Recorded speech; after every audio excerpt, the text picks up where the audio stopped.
యెహోషువ గ్రంథము 6వ అధ్యాయము 10వ వచనము. మరియు యెహోషువ, మీరు కేకలు వేయుడని నేను మీతో చెప్పు దినము వరకు మీరు కేకలు వేయవద్దు, మీ కంఠధ్వని వినబడనీయవద్దు, మీ నోటి నుండి ఏ ధ్వనియూ రావలదు. నేను చెప్పినప్పుడే మీరు కేకలు వేయవలనని జనులకు ఆజ్ఞ ఇచ్చెను. మీరు కేకలు వేయొద్దు, మీ కంఠధ్వని వినబడనివ్వద్దు, మీ నోట నుండి ఏ ధ్వని అంటే ఒక మాట కూడా రానివ్వద్దు. మన భాషలో చెప్పాలంటే forget about singing, forget about worshipping, don't even utter a word అని చెప్తున్నాడు యెహోషువకి. యెహోషువకి దేవుడు ఫుల్ ప్లాన్ ఇవ్వలేదు, ఏం చేయబోతున్నాడో కంప్లీట్గా చెప్పలేదు. కానీ దేవుడు యెహోషువ తోటి ఏదైతే చెప్పాడో అదే ఉన్నది ఉన్నట్టుగా యెహోషువ ఇశ్రాయేలీలతోటి కన్వే చేస్తాడు. ఈరోజు మన జీవితాల్లో కూడా దేవుడు స్పష్టంగా మాట్లాడుతుంటాడు. గాడ్ ఈజ్ వెరీ ప్రిసైజ్ స్పష్టంగా చెప్తాడు, ఇది చేయొద్దు, ఇలాగ చేయి.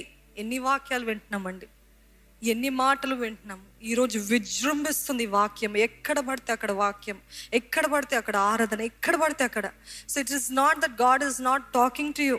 దేవుడు మాట్లాడట్లేదని కాదు, దేవుడు ప్రతిరోజు, ప్రతి పూట, ప్రతి నిమిషము, ప్రతి వారము మాట్లాడుతూనే ఉన్నాడు, స్పష్టంగా చెప్తున్నాడు. మరలా మన బుద్ధి ఏంటిదంటే, నిజమేనా దేవా, నిజమేనా? దేవుడు అంటున్నాడు, ఇది దేవుని చిత్తము కాదు, ఇది నా చిత్తము కాదు అని అంటే ఒక్కసారి మళ్ళీ కన్సిడర్ చేయవా దేవా, ఒక్కసారి మళ్ళీ ఆలోచించవా? దేవుడు అంటున్నాడు, ఇది నా చిత్తము కాదు అని అంటే మరొక్కసారి ఆలోచించవా? God is telling it is not his will. వెలుగుకి చీకటికి విజ్జోడు లేదు. వెలుగు సంబంధాలు చీకటి సంబంధాలతోటి విజ్జోడు లేదు. అవునా కాదా? మరి అంత స్పష్టంగా దేవుడు చెప్తుంటే నాకు ఈ స్నేహితుడు చాలా ఇష్టమయ్యా కదండి. I really love her, I really love this one, I really love this job, I really love this house. God saying leave, go out, get out of this place, get out of that friendship, get out అంటే మనకి, నీకు తెలుసు కదయ్యా, ఒక్కసారి consider చేయవా? అది మనకే పెద్ద విషాదముగా మారుతుందని దేవుడు మనకు చెప్తున్నాడండి. Don't say God speaks in circles. దేవుడు ఏదో ఏంటి మబ్బుగా they say no speaking around the bush మాట్లాడుతున్నారంట, అంటే నేరుగా పాయింట్కి రారు అని అంటూ ఉంటారు.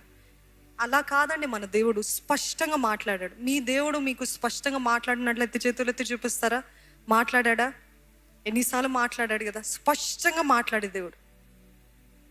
ఇక్కడ ఆయన అంటున్నాడు, డోంట్ అటర్ అ వర్డ్, ఒక్క మాట కూడా మాట్లాడు. ఎందుకు ఆ మాట అన్నాడు అని అంటే, యెహోషువకి తెలుసు ఇశ్రాయేలీల సంగతి, దేవుడికి ఇంకా బాగా తెలుసు ఇశ్రాయేలీల సంగతి. ఎందుకు అని అంటే 6 రోజులు ఏమి చేయదు, ఒక్కసారి ఒక పూట నడవండి, ఒక రౌండ్ నడిచి వెళ్ళండి అని అంటారు.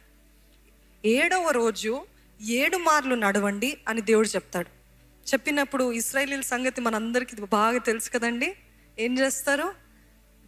ఒకవేళ దేవుడు కానీ వారిని మాట్లాడటానికి అనుమతించినట్లయితే ఒక రోజు నడుస్తారేమో, 2వ రోజు నడుస్తారేమో, 3వ రోజు నుండి స్టార్ట్ చేస్తారు. ఏంటి, ఈ యెహోషువకి ఏమైనా పిచ్చా, ఈ యెహోషువకి ఏమైనా తిక్కనా, ఏంటి మనల్ని ఇలాగా నడవమంటున్నాడు అని స్టార్ట్ చేస్తుండారు.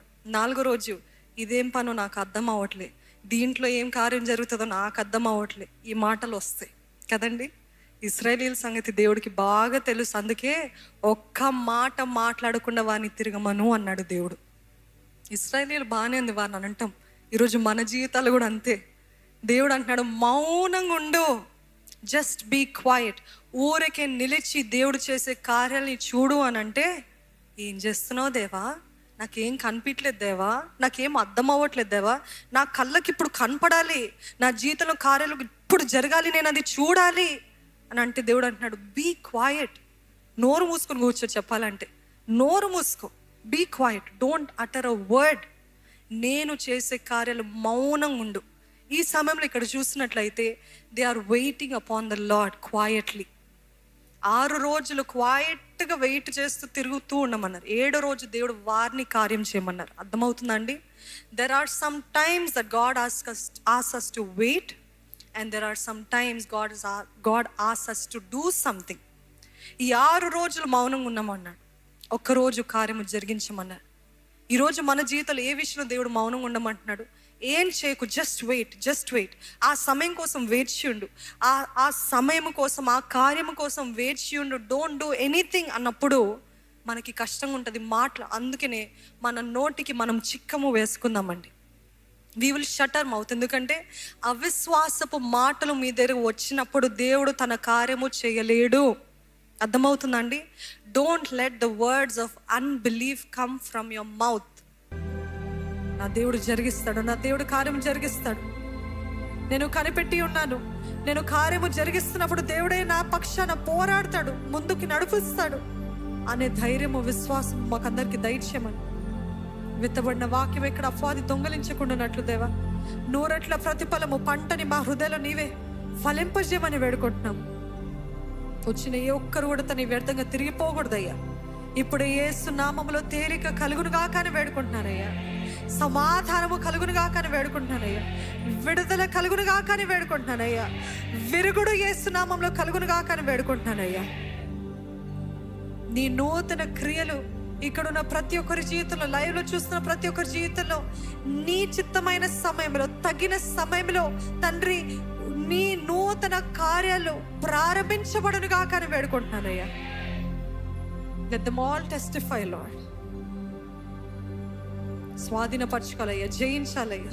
నీ కార్యాలు తండ్రి ఎత్తి చూపించాలి. ఇది నా దేవుని వలనే సాధ్యమని ఎత్తి చూపించే భక్తి, విశ్వాసము, వైరాగ్యం ఇక్కడున్న మా అందరికి అనుగ్రహించమని, వెళ్తున్నప్పుడు ప్రతి ఒక్కరికి కావాల్సిన క్షేమాన్ని దయచేయమని ప్రభు యేసు నామములో అడిగి వేడుకొంచున్నాను తండ్రి. ఆమేన్.